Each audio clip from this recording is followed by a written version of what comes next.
The man, the woman, the myth, the legend. Let's talk about it. You rocking with your boy Czar, all rights reserved. Greatest nation since United Nations in the building. We does this, hard work, effort, everything we put together. Let's talk about it quick. Now, I was told to get to the uploads. People like them uploads, so I'm going to try and get one to you today. But the man or woman, the myth, the legend. Yes, I'm talking about the mastermind. Everyone speaks about a setup, but every setup needs a mastermind, or else it won't go through as planned. We would have seen a lot of strings and a lot of loose ends as we do. Now, what I'm saying is, if there's multiple people in a situation as a mastermind, it does make it hard to catch, but when certain people get caught, that's the thing that they're looking for. So where do you see the biggest error in investigating this case as far as what has occurred to date? Now, in detail, we know about the suspects. We talked about the fake witnesses. And I hit it from different angles. Even if the subject seems the same, it's never the same. There was something else that caught my eye dealing with it. It was the amount of releases of individuals on video mocking the loss of Tentacion, mocking it. People in masks, people doing different things. And a lot of people alluded to this being Michael Boatwright. What if it was not? You see, there's a lot of talk of it not truly having been Michael Boatwright in the red mask. Let's say it was, and he was set up to do a video like that. What if he wasn't actually the one that did the action? But what evidence to date did they have to link him to the case? That's the biggest question. As we go forward and his lawyer steps up to do these things, does it make you think of a probable other mastermind? It was definitely done masterfully behind the scenes in a way that would, let's say, overshadow what actually could have been something going on, what actually could have been implications and details of further action destroying what it is we know to be the case and situation surrounding the entire investigation and legacy of Tentacion. How many people do we see that played a vital role in allowing this to go down how it went down? These are the things we look into. These are the things that we're curious about. You see, critical thinking was never expected on this case. That's part of it. This was thought as something that would happen and then be gone. But as his music lives on, his fans live on, and many different people who look into the tragedy, not like us, but have, it has definitely made a statement.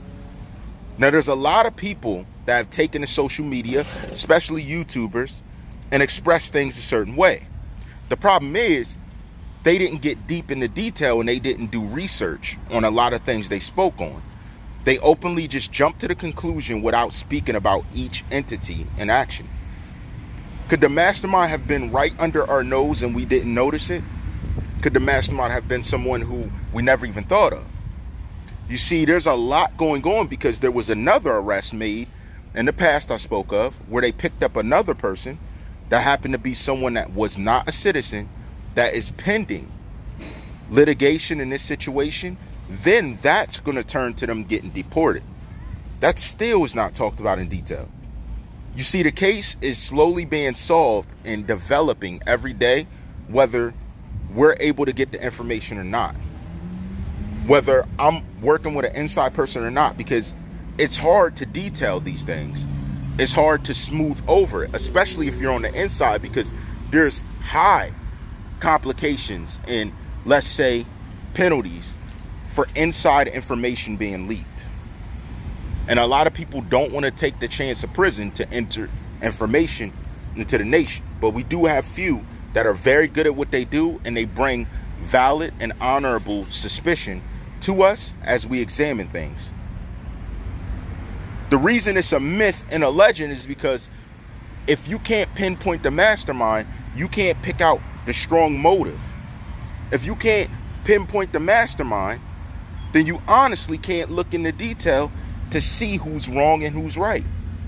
It's hard to.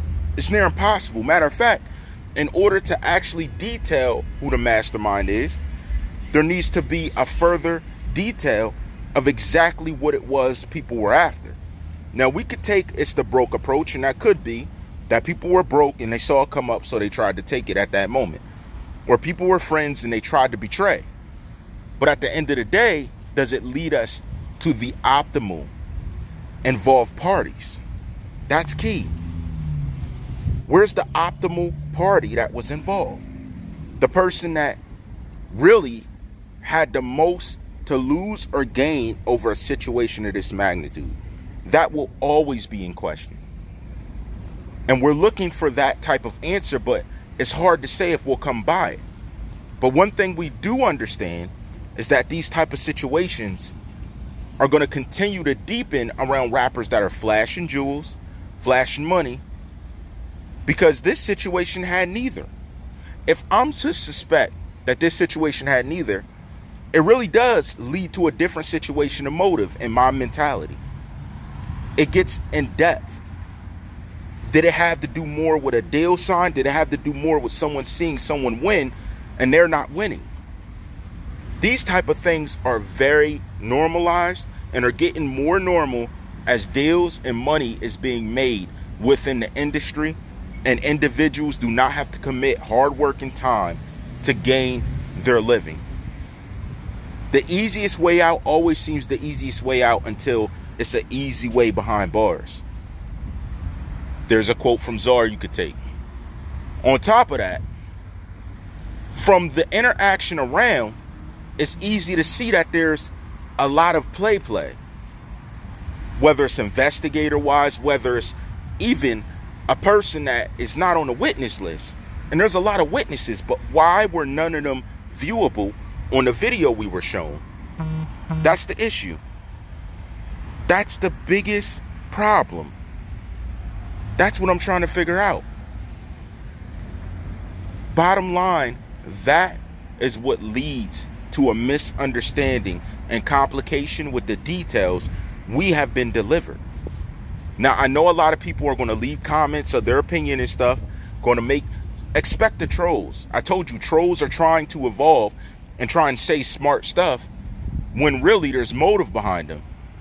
So they're probable people of interest that have not been invested in to interest yet, which is sad. But look at the investigators on the case. We already discussed this. Look at the different people interacting.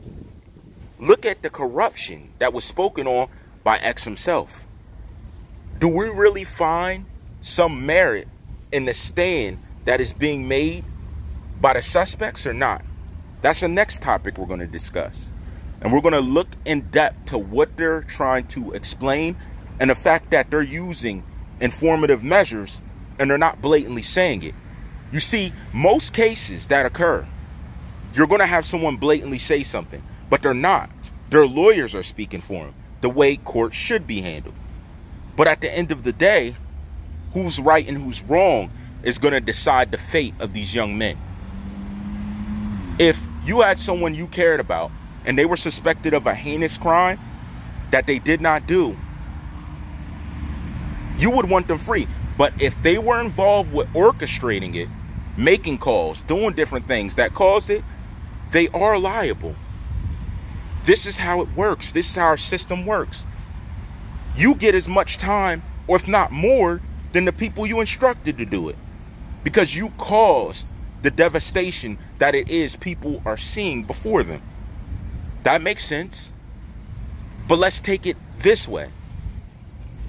If I'm to presume the myth, the legend, the mastermind is still profiting off of this somehow, do you believe that their reign of terror dealing with that section, even if these suspects get free, is over? Another topic that we'll discuss in the next production. I don't know if it's going to be live or uploaded. Just be ready. So here's what it's easy to presume. Being this way the situations have unfolded, the mastermind is right under our nose in some way, shape, or fashion. They may even act like they're with the movement. The mastermind is a person that's cunning to the point where they really don't want to act till they see an outcome to the case. And if they haven't been called in yet, they have no fear right now. But what they don't understand is the development of the case. You will never know. You've gotten a lot from me, and I've told you tactics, I've told you things, but you don't really know what they're looking at. When they called certain people in, it was for a reason. It wasn't just to question you. There was a level of suspicion. That's what's not understood. That's going to be the grasp, and that's how you're going to know that it's probable a mastermind will be identified. All rights reserved.